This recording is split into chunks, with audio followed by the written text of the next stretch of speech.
নমস্কার বন্ধুরা, আমি রিঙ্কু।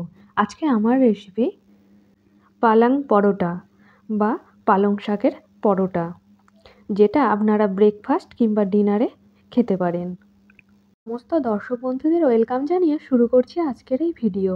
এই পদটি বানানোর জন্য পালং শাকটাকে ঝিরিঝিরি করে কেটে নিয়েছি ছোলার ছাতু, ধনেপাতা কুচি, গ্রেট করা আদা, কাঁচা লঙ্কা কুচি, জোয়ান, আর নেব ময়দা, আটা, স্বাদমতো লবণ। এখানে আমি দিয়ে দিচ্ছি ময়দা। এবার দিয়ে দিলাম ছোলার বেসন, দিয়ে দিলাম আদা বাটা।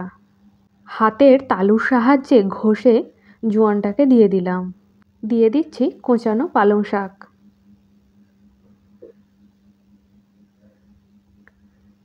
এইবার দিয়ে দিচ্ছি চিলি ফ্লেক্স। দিয়ে দিলাম রিফাইন্ড তেল,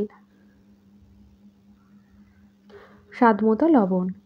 এবার এই সব কিছুকে অল্প অল্প জল দিয়ে হাতের সাহায্যে ভালোভাবে মেখে নেব।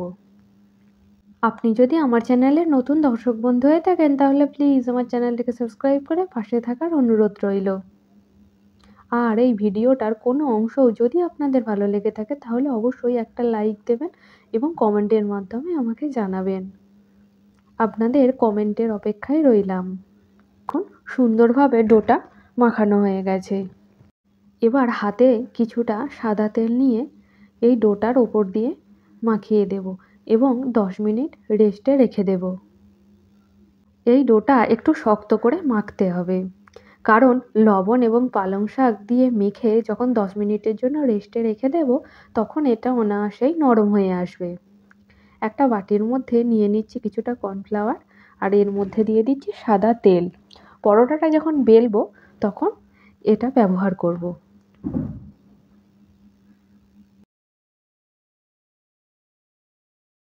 10 মিনিট পর ফিরে এসেছি। এইবার লেচি কেটে নেওয়ার পালা।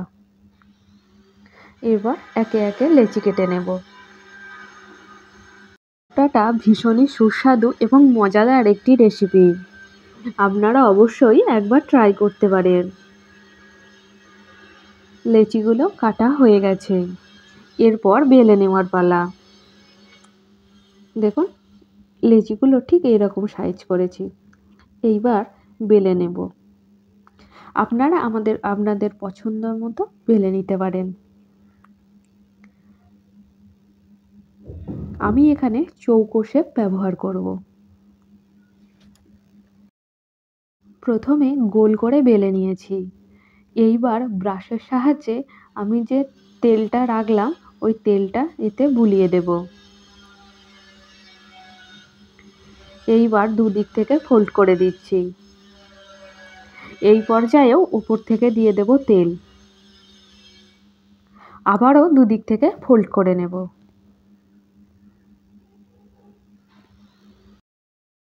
এইবার ময়দাতে ডুবিয়ে বেলে নিচ্ছি।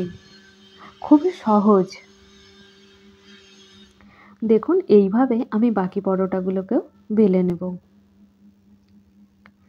কড়াতে বসিয়ে দিয়েছি একটি ফ্রাইং প্যান। এই প্যানের মধ্যে আমি দিয়ে দিচ্ছি পরোটাটা। প্রথমে পরোটাটা দুদিকটা ভালোভাবে সেঁকে নেব, তেল না দিয়ে। দেখুন, দুদিকটা বেশ ভালোভাবে সেঁকে নিচ্ছি। এইভাবে সেঁকে নিয়ে তারপর তেল দিয়ে ভাজলে তেলটা অনেকটাই কম লাগে, যেটা খাওয়াও ভালো।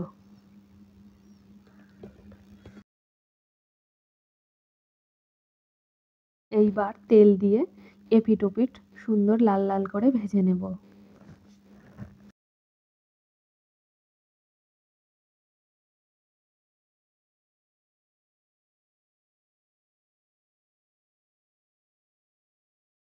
পরোটাটা বেশ কড়া করে ভেজে নিয়েছি। এবার আলাদা একটি প্লেটে তুলে রাখবো। এইভাবে বাকি পরোটা ভেজে নেব।